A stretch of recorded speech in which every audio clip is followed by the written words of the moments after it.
Good afternoon, everyone. Thank you for coming today to the latest in our meetings for the Madison County Heroin Task Force. For those of you who don't know, I'm Tom Gibbons. I'm your state's attorney and just one of the task force members. And as we've been continuing to do over time, we're here again today to hear from some of the constituencies, some of the partners, the stakeholders that are dealing with the problem of heroin and drug addiction in Madison County and in our region. And today we are very fortunate to have two presentations.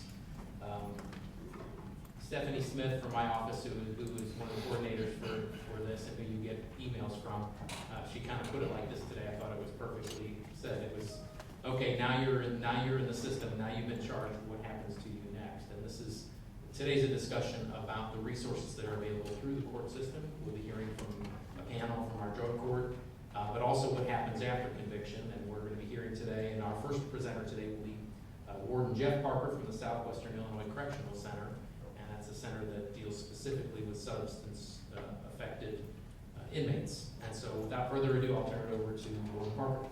Thank you. Well, thank you for having me. First off, it's like coming home for me.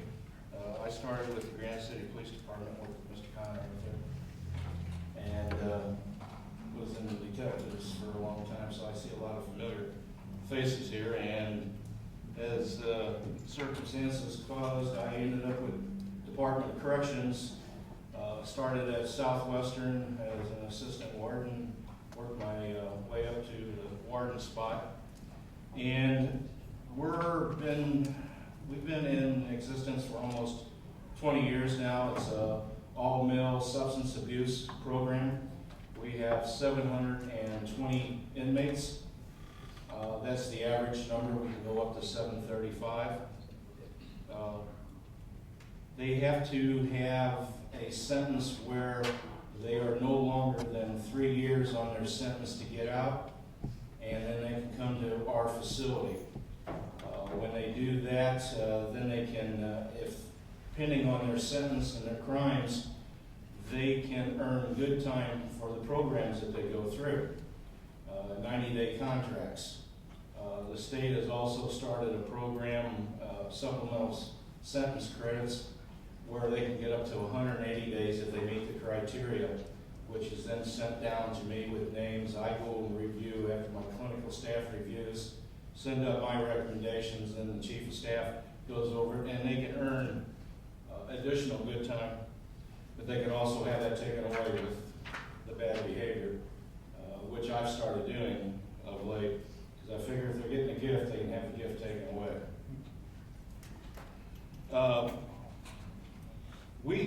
Our system, I'm going to briefly describe our system, give you a few numbers, and then I will probably finish up with some real stories from inmates. I called 8 inmates down yesterday to my office and did a roundtable with them, and these are all offenders who their primary substance abuse is heroin. And I think you'll find, and I apologize if I'm rough going through my notes, because I was writing as fast as I possibly could while they're talking. But their stories are quite interesting, and it's probably things that you've heard before and some common threads in there. And I think you'll probably see that when I tell the story. But to go a little bit further in the Southwestern Correctional Center, all substance abuse, we have a professional vendor in there called Community Education Center. Our offenders program 15 hours a week. Then they work 15 hours a week, and they have free time after that. So we do it in segments of threes. You're either working, you're either going to substance abuse, and on the last third, they can also go to school. Some of the things that we work hard at Southwestern is we have vocational classes, we have custodial maintenance, we have construction, we have warehousing, we have quite a few classes, and Lakeland College also has some college classes. Our main goal is to get these fellows to where they can come back out, be productive citizens, and not come back and see us. The average rate for the state is about 52–53%. The last figures that we did was approximately 2–3 years ago, but the study showed that we were in the mid-20s. That's quite a reduction, and that's something that we're proud of at SWIC, and we work hard to get that through. Our average stay, our program's based on 15 months, but you never know if you're going to have somebody 15 months or not. They may be MSR, and that's mandatory statutory release. Unfortunately, we have a small percentage who resist us, and I have to end up shipping them out. But we go through a system here. Before I ship them out, I staff them with the vendor, I staff them with my majors, I staff them with my lieutenants, with some of my AWs. We try to get them to stay. And of late, that's been working very well. We find that if we have 10 that don't want to be there, we're keeping 8 of them, sometimes 9. It takes a lot of work, but it's worth it down the road. So when they come back out on the streets, that they're not ripping and ripping again, as I used to call it. Do you mind if I ask a question? Yes. One of the things I see in court is some of the offenders don't want to go to the Southwest because they're concerned that they won't have enough time. How do I phrase it? That if they go to Southwest, they'll have completed their time. If they went to regular DOC day for day, that they will have completed their time before they would have graduated from the Southwest drug treatment. So they would actually have to stay at Southwest and do more time in order to successfully graduate the program. Is that accurate? That's not accurate. If they have a mandatory statutory release, they're going to get released on that day, whether they've completed our program or not. Some of our non-completions are because they've MSR'd out. Okay. So if 15 months is the program, actually our average stay is 300 days. So there are a large number leaving on the release program. And 300 days is better than nothing. Absolutely. Be surprised how resistant they can be at first, and we have 4 phases. I'll just get in. I wrote that down. We'll get into that now. The first phase, when they come to us, is an orientation phase. They're in there 30 to 60 days. They're being taught the rules, being taught what's expected, what's going to come down the pike for them, and what kind of programming they're going to be doing. After that, they go into the general education phase, which is phase 2. As soon as they make that, after being evaluated by the vendors, they'll go into phase 3, which is more like an advanced education. Once they've made it out of phase 3, they'll go into phase 4. Now that's more of a step down phase for us. They've completed most of what they're going to do. Now they're stepping down and they're getting resources thrown at them and things with TASK, who's an outside agency that shows them how to put in applications for work, tries to get work for them, setting things up. We're getting them ready to come back out in the free community. At any time they regress, they can go back down in the phases. So I wouldn't accept that if that's what they're saying, they're concerned about. Okay. Anything's better than nothing. I agree, and that was just something that's been floating around for a while now, and that's why a lot of them haven't been asking for Southwestern, a recommendation from the court for Southwestern. So, good to know. We would be glad to take them and we'll do what we can with them. Is there a wait period to get into Southwest at this point? There is a list. You know, most of the inmates come from RNC centers, which are Graham, Stateville, and Menard. But if something's written from the court, it gets looked at in the RNCs. Thank you. Okay. Here's a number I'm proud of. I wish it was higher, but I think it's still pretty high. Our completion rate is 84%. And we're dealing with offenders and people who have not had any structure in their life. They resist this very hard for the first 1 or 2 phases, and then it starts coming around. Our average breakdown in age, below 24 is 13%, 25 to 30 is 20%, 31 to 40 is 29%, 41 to 50 is 24%, and over 50 is 14%. In the general population, you're going to see two different numbers, because we have a general population that covers all different drugs, and we also have a meth population that just encounters people who say meth is their primary drug. General population as far as race, black 63, Hispanic 6, white 30. Here's where the numbers jump. In meth, black 3%, white 94%, Hispanic 2%. The primary drug of choice, now these are all numbers I get from CDC, they have a statistician. Alcohol is still always the highest drug of choice at 30%, cannabis at 25%, cocaine at 13%. And here was the thing, and this is what we're about today. This fooled me because this used to be much lower, heroin 22%. That's a big number.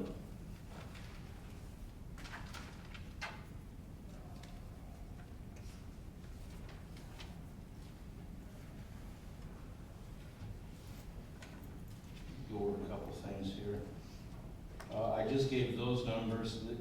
The other thing that we found interesting is we always look at what is the primary source, or the primary drug of choice, and then the secondary drug of choice.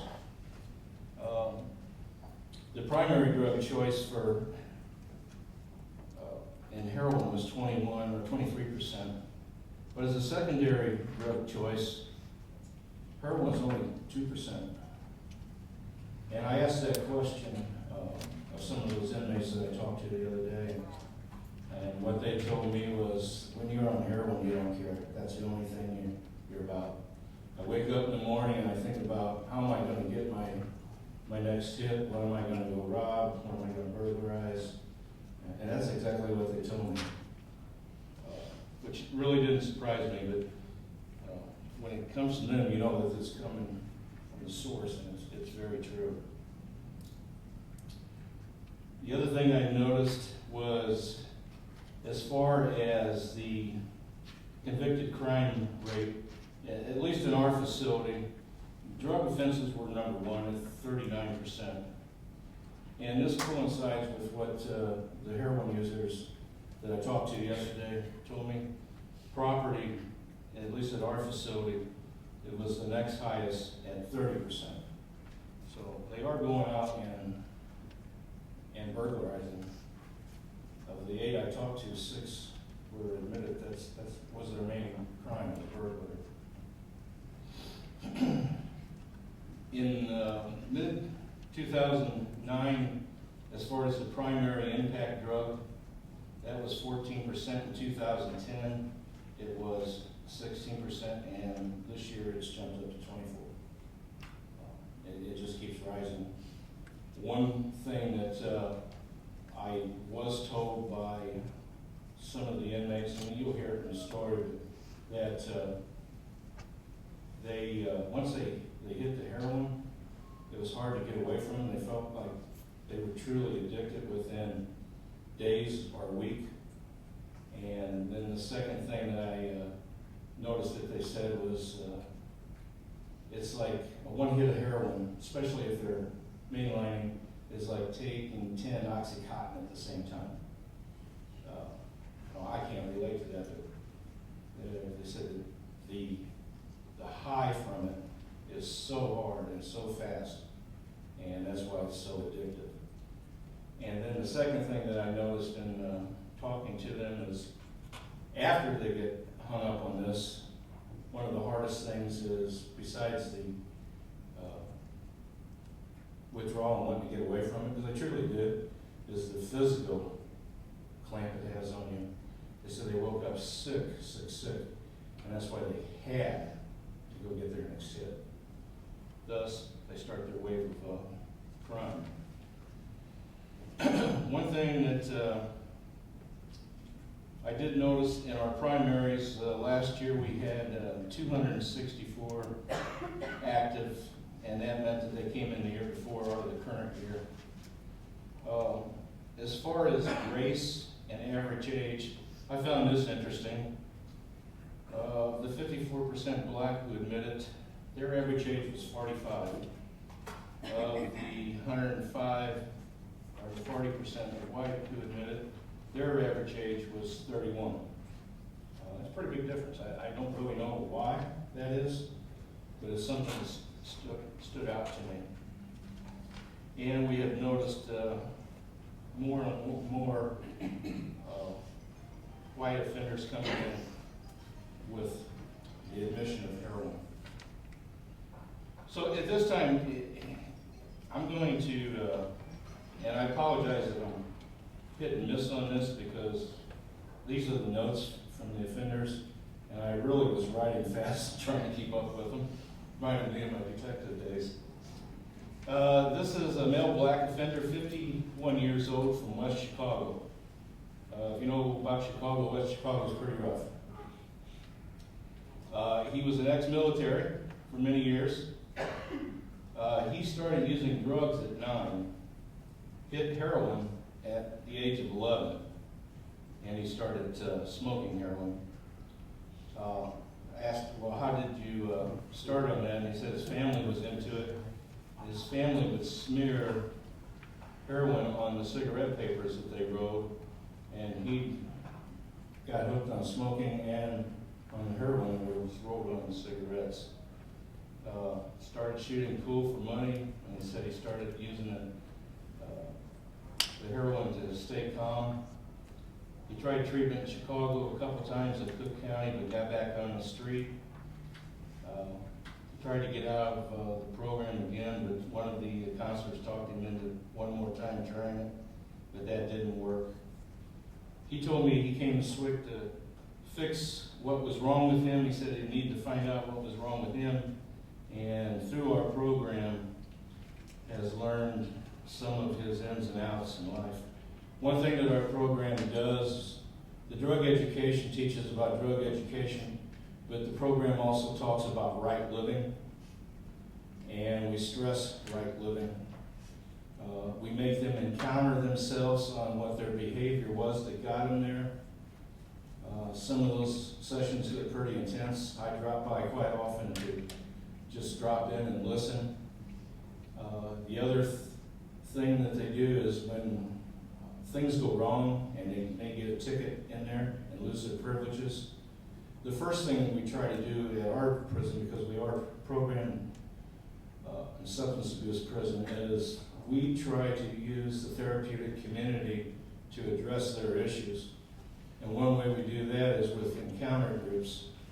We encourage, and this has been the hardest part, we encourage the offenders to write what is called a pull-up on each other about their bad behavior. And then once a week, they have encounter groups. The person that got the pull-up written is going to sit in the middle, surrounded by his peers, and he's going to be encountered about his behavior. And he can't speak back except to acknowledge that he heard what they said. Those are very intense. But we found that it really works because it's based on evidence-based practices. And it works quite well because what you've done now is you've got somebody that was used to, I'm just going to punch you in the mouth because you said something to me. Now he can't. He's going to have all his peers talking to him. And I've found and I've watched where their head's down to the floor and they're thinking about it, and 90% of the time it's changed their behavior. It's quite amazing. I never thought I'd see that, but it really worked. The next case was a white male, age 29. He was from Ottawa? Yes, Illinois. Started with alcohol, used some weed in high school. 17 or 18, he went to cocaine. Had some DUIs as a teen.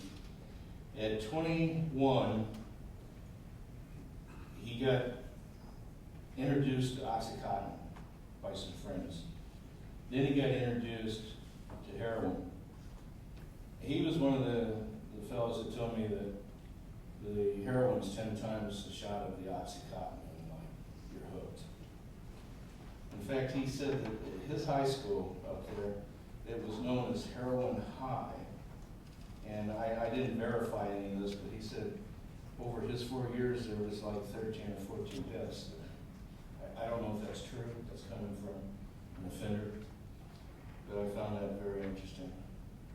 He started with burglaries and get drugs, although he said he had a good job, and he had a wife and kids at home. He's getting out in 10 days, and I asked him, are you going to do what's right this time? And he goes, I plan on it. I lost my wife, I lost my kids, my mom's moved in with us now, and he says, you've taught me a lot here, taught me what I did wrong. And he goes, this is a lousy life in here, so hopefully he's going to come back out and do good. My next subject was a 40-year-old black male from South Chicago. Started with marijuana and alcohol. His cousin sold in the projects and got him going in that. He said he got curious at about 17 or 18 years of age and got his first hit with heroin. And he's the one that says, in the morning you get up, you gotta have it. And the first thing you're thinking about is, how am I gonna get it? What am I gonna go do to get the money to get it? And I asked him how easy it was to get it, and he goes, just walk out on the corner in Chicago. This was his exact words. Heroin's bad. You get up and you say, hell yes, I gotta have it, and I need it. I'll do anything to get it. That's how potent it is.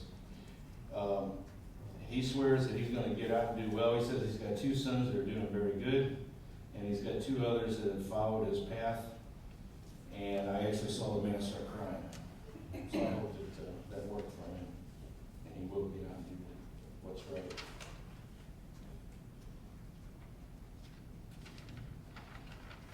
This next case really hit home with me. He's let me make sure I'm getting the right one.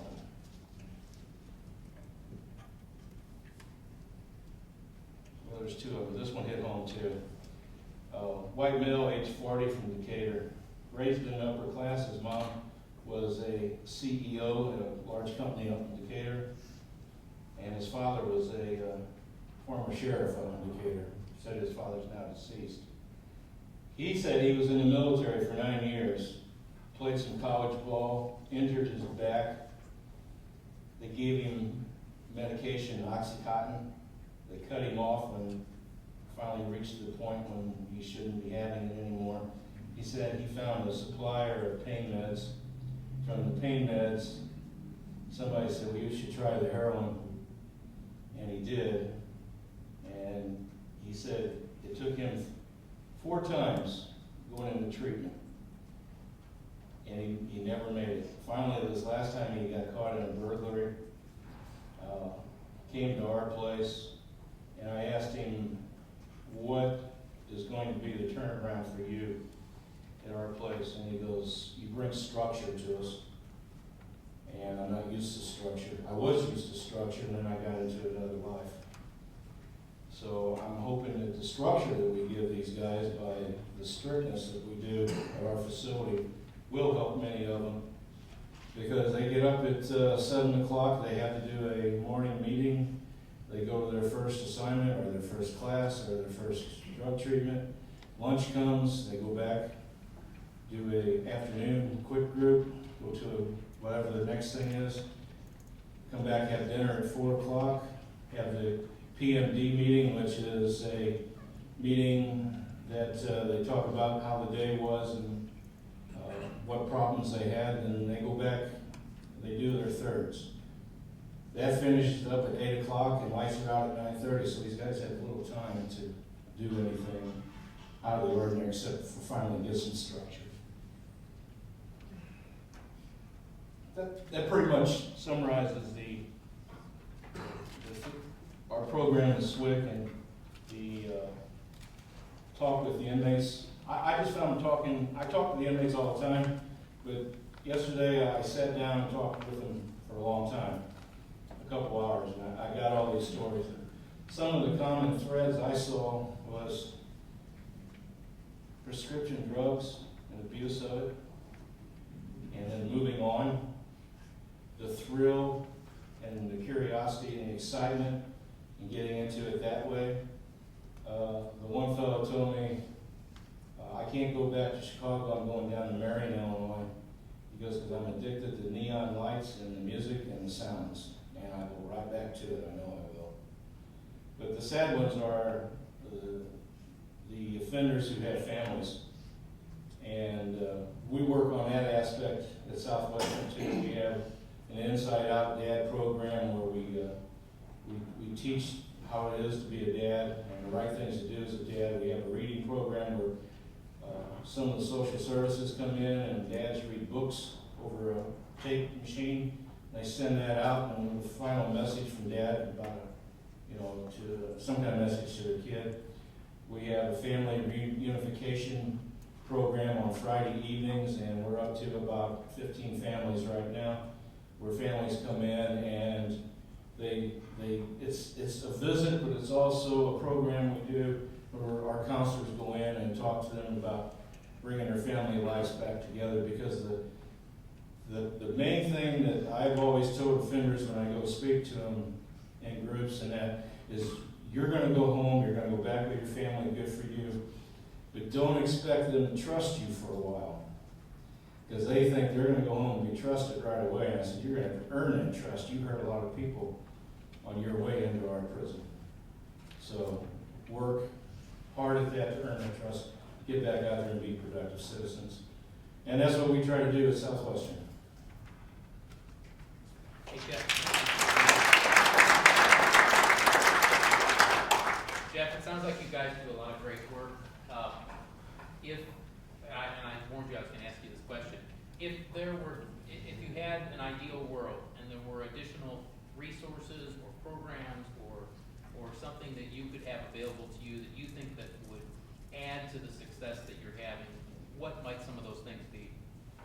That answer is pretty easy for me. Part of Southwestern Correctional Center's program is not only the in-house program, but we work with TASC and we work with Lutheran Social Services, we work with parole, and when we send an offender back out, they're going to have the opportunity to go to a halfway house, or they may be going home, depending on whatever the parole officer investigation shows with their side.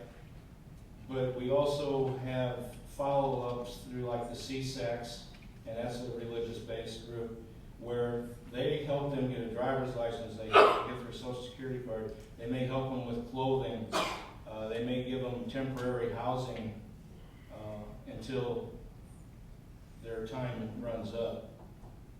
But unfortunately, there's more of those resources up north near Chicago. There's less of them in this area and down south. And in my perfect world, because there's two organizations in Department of Corrections. There's Sheridan Correctional Center and us. Sheridan is up north by Chicago. So we are getting more central Illinois and southern than we ever used to. It used to be kind of split. But with transportation costs, you have to look at those things.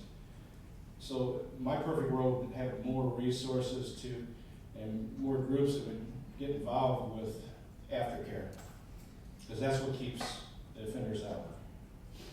So if I could ask, when are your programs? Any introduction to any 12-step meetings? Oh, absolutely. We have 12-step meetings. We have NA meetings. We have volunteers come in all the time. So if you know any volunteers that would be interested, all they have to do is call my office and I'll hook them up with my volunteer coordinator. We're always happy to take help.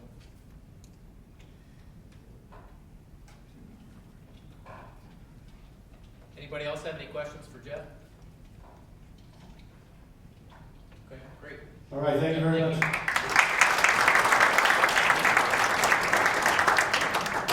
So next on the agenda, we have representatives from the Madison County Drug Court, and they're going to come up and talk to us about what they do, what they see, and what they can share with us.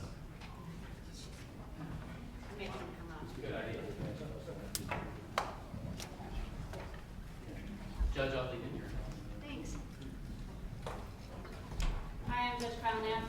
I am presiding judge of the drug court, and I brought with me just a portion of the drug court team. And I call it a team because there's just a slew of us that all work together on the drug court. I'm going to let everyone introduce themselves real quick. I will just tell you that we work as a team. There's treatment from Chestnut. There's also probation department. There's the state's attorney's office, the public defender's office, and a court. So there is a group of us that work together every week. So I'm going to just let them introduce themselves very quickly. My name is Tracy Baum. I'm an assistant state's attorney, and I am the representative from our office on the drug court team.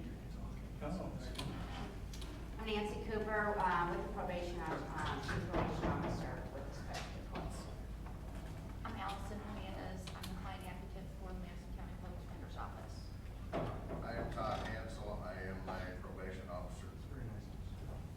I'm Tim Snyder, and I'm one of the counselors who works with Chestnut Health Systems, and we have 3 of us who work full-time with her. I'm Jeff Lynn. I'm one of the probation officers for drug court. And I would note for the probation officers, there are 2 other probation officers that work with the drug court, but they couldn't be here. And they each have a caseload that they carry of drug court clients. But Jeff in particular is on a special grant that we have that allows him to go out, for us to be able to do immediate work with the clients in our court. So if we put people on curfew, Jeff goes out and makes sure that they're there for curfew. If we put someone on house arrest, he goes and does the house arrest. If we're concerned about someone, we issue a warrant. A lot of times a warrant can take weeks to go through the system to get issued. We'll issue a warrant that day, and Jeff will be out that night knocking on their door. They might run from him, and Jeff better be fast, but Jeff's job is to go and get them immediately, because the whole goal is immediate care for these people and immediate consequences. So that's the goal. So Jeff is a grant that we just got in the last year and a half or so, and it's been really nice to have Jeff there to have immediate action for some of these people in our drug court. Brief overview, and then we'll open it up to questions. The drug court, we were the first drug court in the state of Illinois, which is pretty impressive when you think about now that there's over almost 3,000 drug courts across the United States. And the fact that we were the first one in the state of Illinois is all attributed to, I would say, Ed Ferguson, who was a retired judge. The drug court works with, you don't have to have a drug offense just to come into the drug court. You could have property offenses. We don't take violent offenses. We don't take certain felonies. And it's all listed out in our rules and regulations about what kind of cases that we take. And there are different levels of people in our drug court. There can be someone who's a first-time offender, and they're usually considered track 1. If they make it through our drug court, their case is going to get dismissed.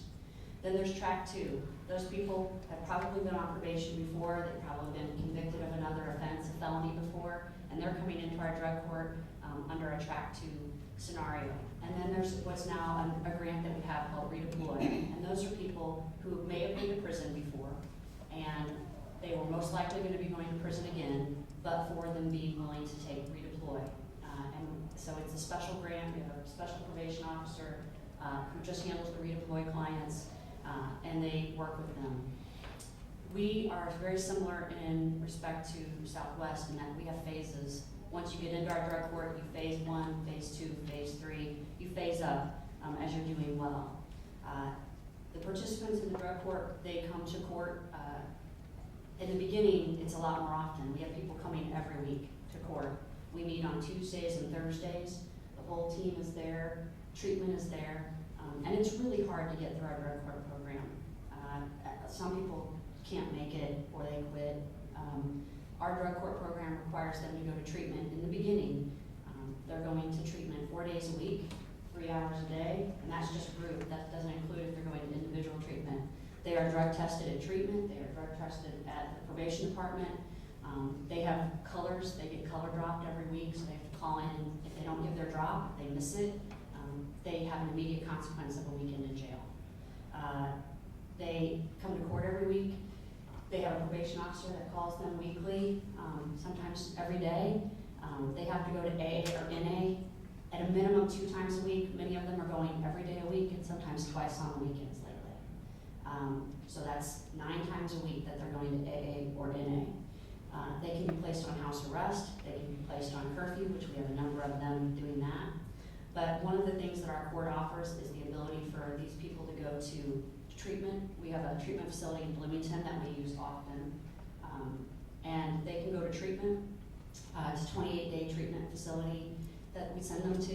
Usually everyone in our program goes there once, sometimes twice, sometimes 3 times. Because it doesn't just work the first time. It'd be great if it did, but it doesn't, and that's just reality. Sometimes for those people that need more care, that can't handle it here, they will go to what's called CRC. Where's that, Tim? Where's CRC located? Irving. Irving.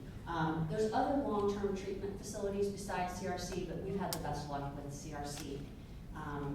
So we can send them to long-term treatment. There's a number of people in the program through Chestnut that are receiving health care. They're receiving some psychological evaluations as a part of being in our program, and they're also receiving medication to try to help them. It's something that's changed over the drug court scenario, and they're receiving different medicines or shots to try to stop, I say, the high that heroin gives them. But the shots are really expensive, and I know so little about it. That's something that if you have a question, Tim's the guy. But I think the shots are like $800 a month for these people to get these shots, so it's not something that's necessarily open to everybody.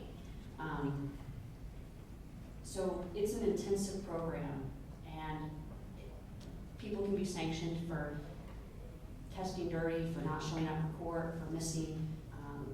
We can give them into custody, and we're on them all the time. I like to say we wrap the loving arms of the court around them when they come into our program, which makes it really hard, so a lot of people can't make it. But for many of them, it's their last chance, so they're willing to stick with us because it's their last opportunity before prison.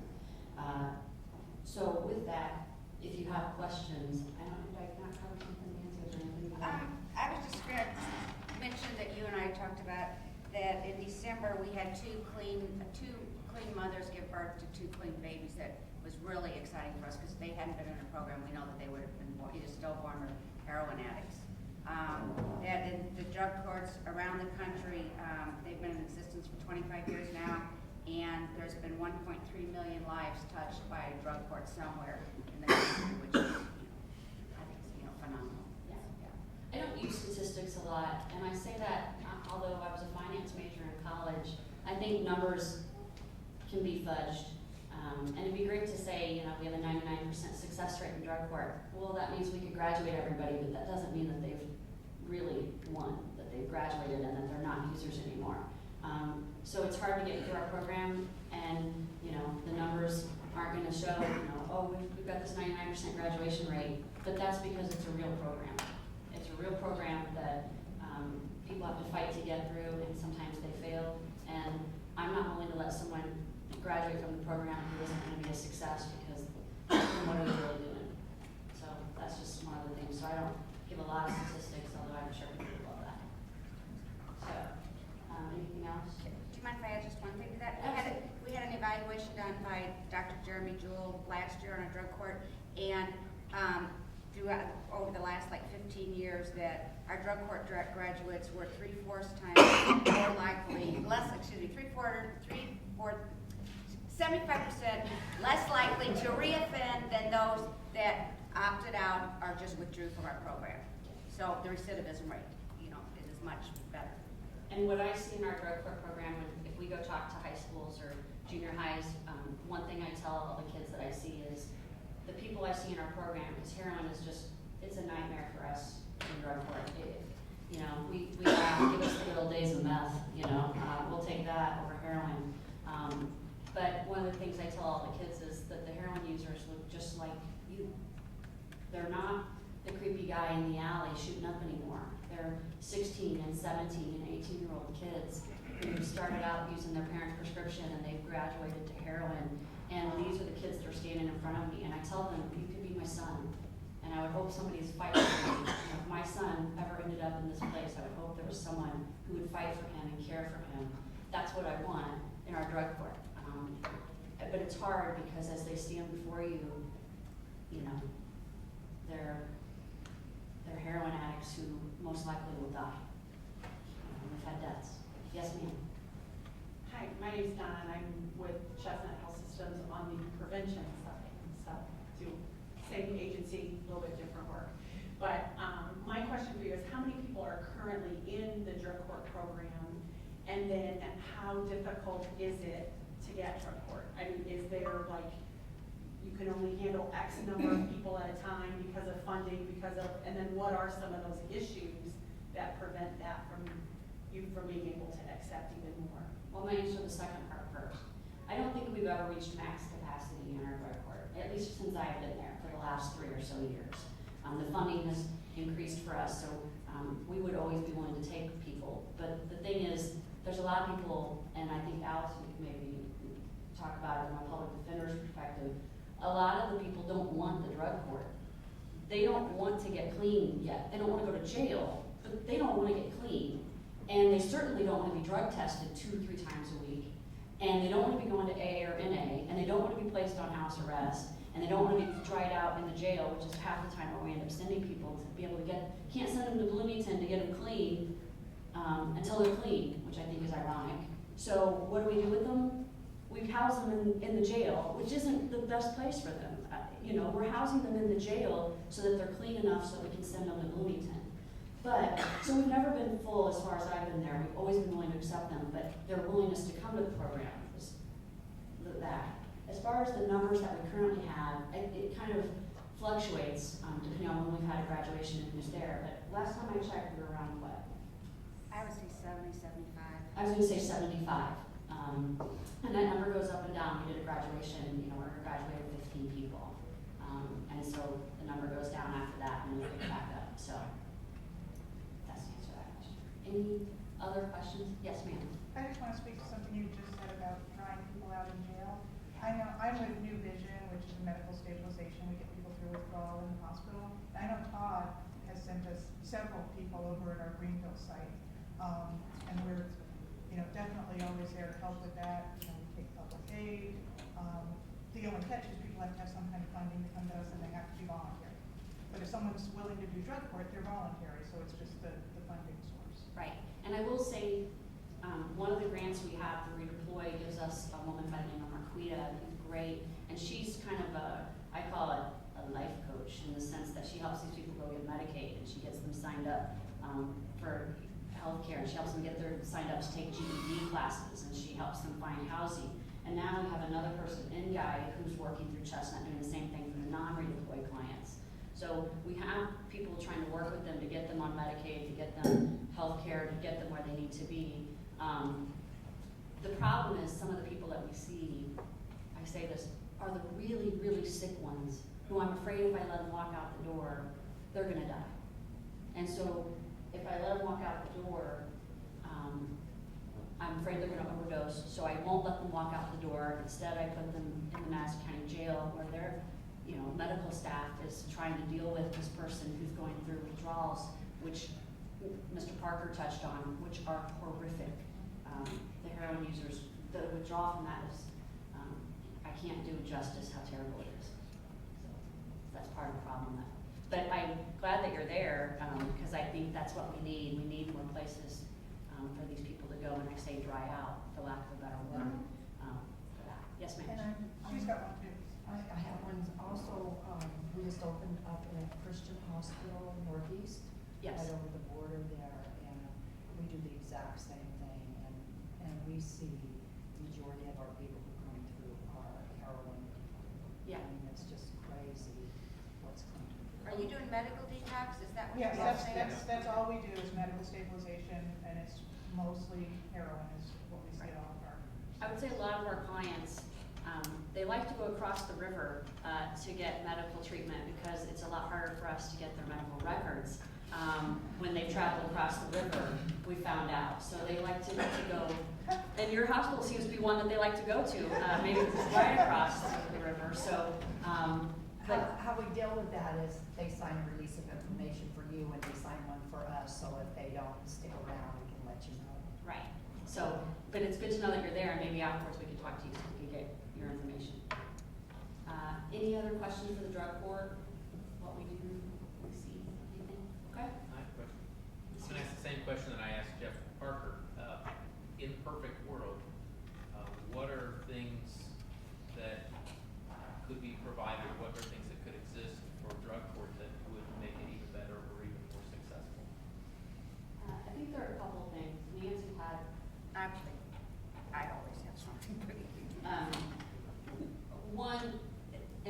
necessarily just for, there's a not-for-profit attached to our drug court, and we do that because some of these people come into our drug court, and then, for instance, they don't have their GED, they didn't graduate from high school, but now it costs to take the GED, it's not free.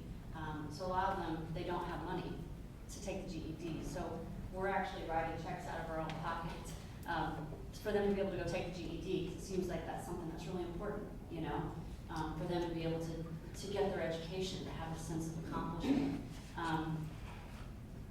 Finding safe housing for them.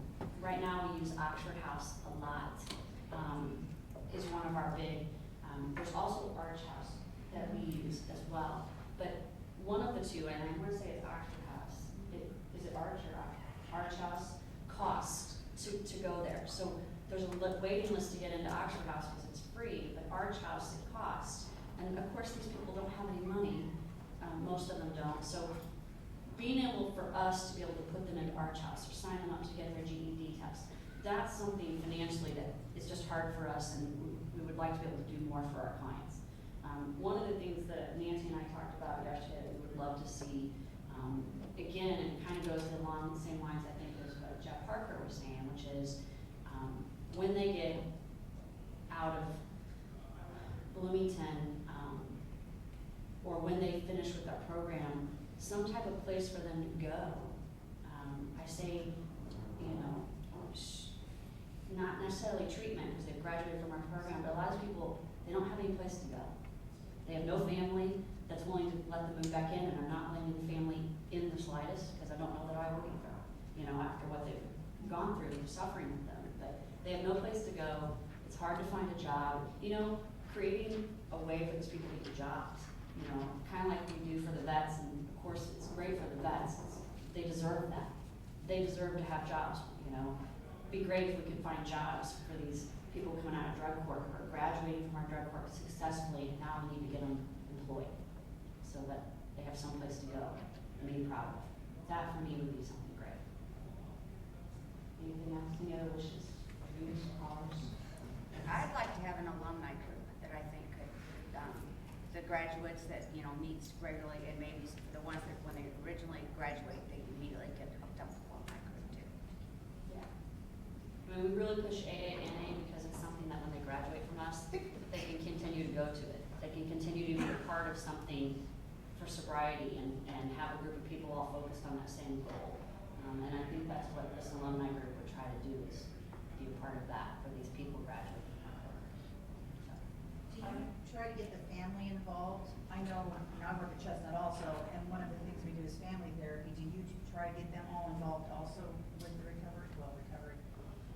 You know, Tim, I'm gonna let you handle that one. Actually, last night we actually had a family orientation where we had about 60 family members come. Now, where do you do that? In Granite City. At what, the Granite City office? In our Okay. big training room. Right, okay. Where we provide information on the service we offer, because we know that addiction is a family disease, and all family members are affected. Right. And in that orientation, we have a family group called In It Together that we offer Right. once a week. And that's gonna start next week, so we invite the families to join us. We usually have about 10 to 12 family members there. From the drug court? No, Or across Chestnut. Okay, just across the You know, family members it's an open court, so family members are allowed to come to our court, our drug court. Our drug court meets every Tuesday and Thursday at 2. We staff the cases at 1:30.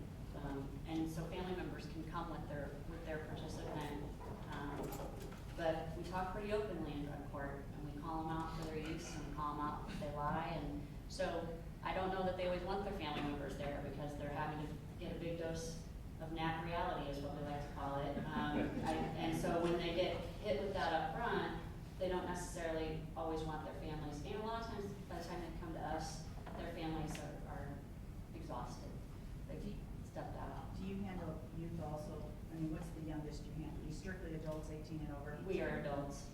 And a big part, one of the problems we had a couple people, before the law changed, we had a couple of 17-year-olds come into our court. One, I personally think the 17-year-olds are just too young.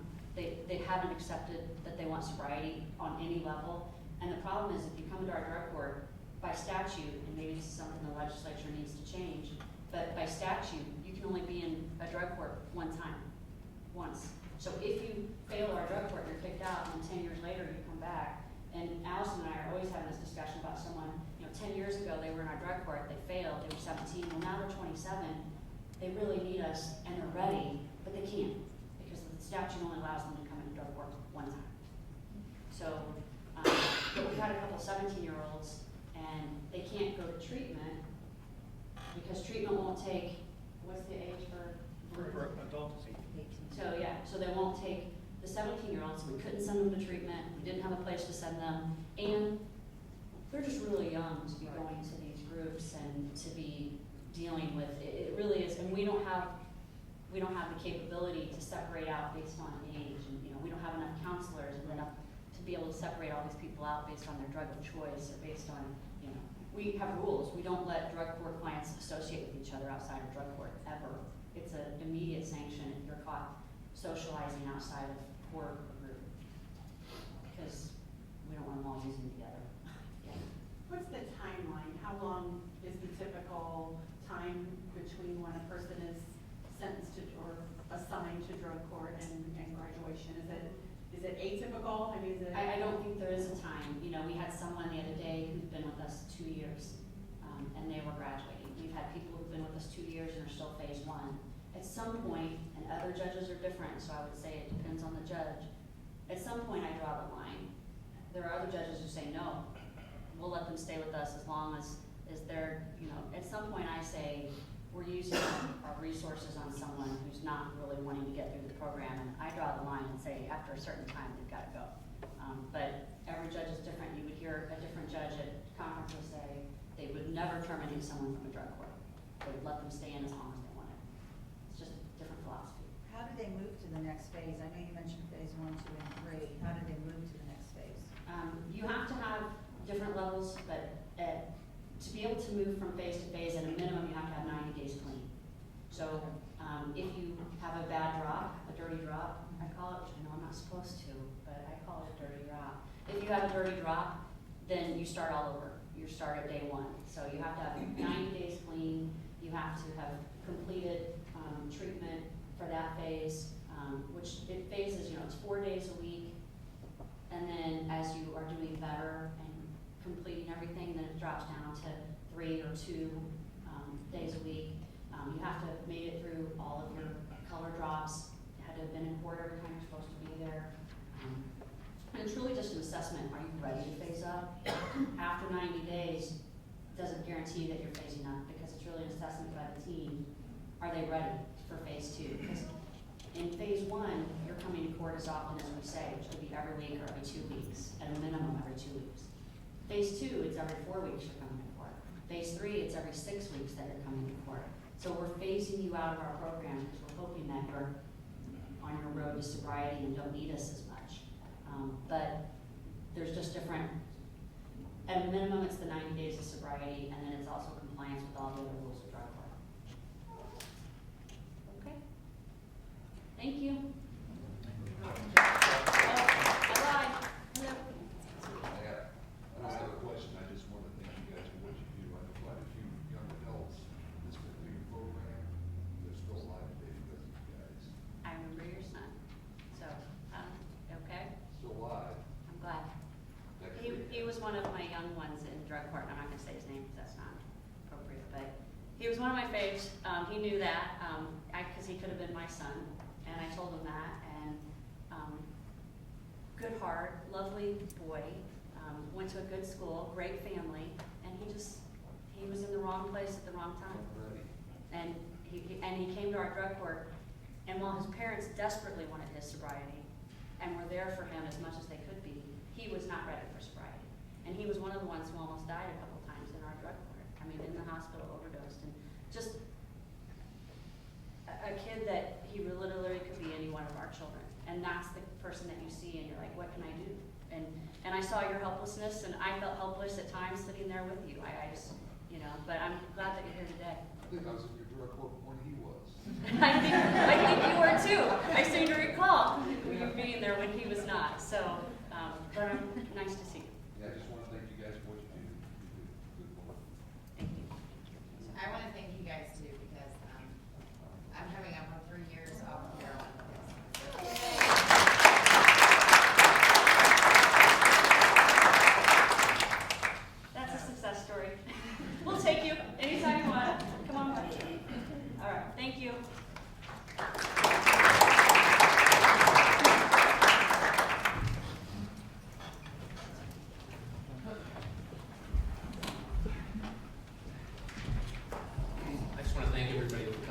today. Thank you for your input, your good questions.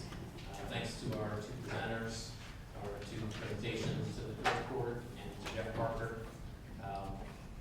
Stick with us. We're going to keep doing this. I think we've learned a lot of things. We're going to continue learning. Thank you to all of the public officials who are dedicating themselves and their efforts, not just in their work, but in their free time as well, to being part of the effort. Again, if you're not on our email list, please join up. That way we can get notices to you, and that way you'll learn about things that are going on. Our email address is MADCO Task Force. That's MADCO TASKFORCE at CO for county .madison.il.us. So send us an email and we'll just reply and get you on the list. For anybody who hasn't seen it yet, I think many of you know Ashley Searing. Ashley, I think, is here today. There she is up there. She's been working on something called the Heroin Project, and is it fair to call it a documentary? It's a documentary about the heroin problem in our region, and I think it's, what I've seen so far, which is just a little bit, but there's a trailer online, and it looks really intriguing, involves the stories of a lot of people that are involved in this, and so Ashley is going to be doing a release, official DVD release. Yeah, it's going to be either late March or early April, depending on when we finish it, but we're still working. If I saw it correctly, yesterday you have reached your crowdfunding We goal? have. We're still accepting donations through March 22nd, I believe it is. Okay. So if anyone wants to donate, the more money we get, the better it'll be. So, but I want to thank everyone who's donated so far, because it's only been up for a week and we've already met our original goal. So. Okay, and this is just one of the many. Ashley's one of the many people who are there, has been involved really from the very beginning, and what she brings to the table, and everybody is unique in that. But what she brings to the table is telling the story and helping to get outreach and information to the public, and that's one really important message here. I appreciate the members of the press who have taken an interest and are willing to share with the public. These meetings are for education. They're for us to let people know what's going on, and then for us, those of us who are involved and who care about this, to learn about how we can be doing better. That's why I ask the same question pretty much every time. So what can we do better? So thank you very much for coming, and we'll let you know when our next public forum is going to be, and please feel free to contact us if you have any questions.